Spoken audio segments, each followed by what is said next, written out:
સુરત શહેરના લાલગેટ વિસ્તારમાં હરિપુર ખાતે આવેલી સોય શેરીમાં રહેતા દંપતી અને તેમનો 12 વર્ષના પુત્રના ગેસ ગીઝરની ઝેરી ગેસના લીધે મોત થયા હતા. ગઈકાલે 10 ફેબ્રુઆરી મંગળવારે સવારે ઘરમાંથી રહસ્યમય સંજોગોમાં મૃત હાલતમાં ત્રણેયના મૃતદેહ મળ્યા હતા. ત્રણેયના પ્રાથમિક દ્રષ્ટિએ ગેસ ગીઝરમાંથી નીકળેલો કાર્બન મોનોક્સાઇડ શ્વાસમાં જવાથી ગુંગળામણને કારણે મોત થયા હોવાનું ફોરેન્સિક પોસ્ટમોર્ટમ કરનાર તબીબે જણાવ્યું હતું. બનાવની વિગત અનુસાર સુરત શહેરના લાલગેટ વિસ્તારમાં હરિપુરા ખાતે આવેલી સોય શેરીમાં આવેલી સૈયદ મંજિલમાં ત્રીજા માળે રહેતા 41 વર્ષીય ફૈઝ અહેમદ યુસુફ સૈયદ, તેમની પત્ની 37 વર્ષીય મુબીના બાનુ અને તેમનો 12 વર્ષનો પુત્ર નોમાન ઉર્ફે નોનુ સોમવારે રાત્રે ઘરમાં સૂતા હતા.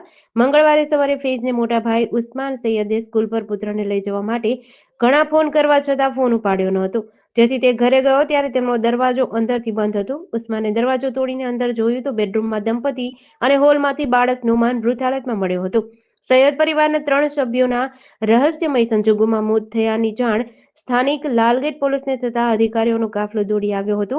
આ સાથે જ એફએસએલની ટીમ પણ પહોંચી ગઈ હતી. બાદમાં ત્રણેય મૃતકોના મૃતદેહને પીએમ અર્થે સ્મીમેર હોસ્પિટલમાં ખસેડાયા હતા. ત્રણેયના ફોરેન્સિક પોસ્ટમોર્ટમ થયા બાદ ફોરેન્સિક મેડિસિન વિભાગના ડોક્ટર સંદીપ રલોતીએ જણાવ્યું કે પ્રાથમિક દ્રષ્ટિએ ગીઝરમાંથી ગેસ ગળતર હોઈ શકે. કાર્બન મોનોક્સાઇડ શ્વાસમાં જવાથી ગુંગળામણના લીધે ત્રણેયનું મોત થયું હોય એવું પ્રાથમિક દ્રષ્ટિએ લાગી રહ્યું છે. लालगंज पुलिस स्टेशन विस्तार में रामपुरा एरिया में एक बहुत ही दुखद बनाव हुआ है, जिसमें कि हमें 3 डेड बॉडीज मिली हैं. तो प्राइमरी इन्वेस्टिगेशन में पता लगा है कि जो डेड बॉडीज हैं एक हस्बैंड वाइफ और उनका बेटा है. हस्बैंड का नाम है फैज़ यूसुफ, वाइफ का नाम है मुबीना और बेटे का नाम है नुमान. तो हस्बैंड की जो उम्र है वो 40 वर्ष की है, वाइफ की 36 और बेटे की 12 वर्ष की. तो जो हमने तपास की अभी तक प्राइमरी, उसमें पता लगा है कि तीनों बॉडीज़ के जो मुंह से झाग निकल रहा है. तो हमने अलग अलग फॉरेंसिक एक्सपर्ट से बात की है और हमें पता लगा है कि क्या क्या प्रॉबिलिटीज़ हो सकती हैं. तो प्राइमरी जो प्रॉबिलिटी हमें पता लग रही है वो गैस लीकेज हो सकता है, क्योंकि इनके घर पे जो भी एसी और जो गीज़र लगा हुआ है वो कॉमन एरिया में लगा हुआ था. और जब हम रूम में एंटर भी किए तो थोड़ा सा एरिया में सफोकेशन था.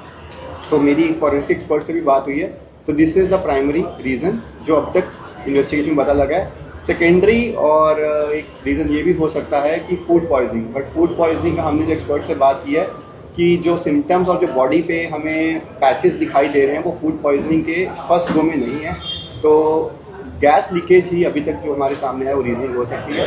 हमने जितने भी रिलेटेड आर्टिकल्स हैं उनके एविडेंसेस हैं, जैसे कि ब्लड सैंपल हो गए, डेड बॉडीज़ होगी, तो सारा हम आगे एक्सपर्ट्स को भेजेंगे. एंड हम जो एग्जैक्ट रीज़न ऑफ डेथ है वो जल्द से जल्द जानने की कोशिश करेंगे और आपको अपडेट कर देंगे. जी नहीं, अंगत इसलिए में हम अभी प्राइमरी कॉज में कह सकते हैं क्योंकि जो डोर था वो अंदर से बंद था. अगर कुछ भी अगर अंगत होता तो जो डोर होता वो अंदर से बंद ना होता. बट फिर भी हम इसको भी एक प्रोबेबिलिटी लेके चल रहे हैं और हम इंश्योर करेंगे कि अगर इसमें किसी को भी कोई मालाफाइड एक्शन या इंटेंशन है तो उस पर भी एंगल एक्सप्लोर किया जाएगा. जेडीसी न्यूज़ साथी सुनील गाजावाला, सूरत.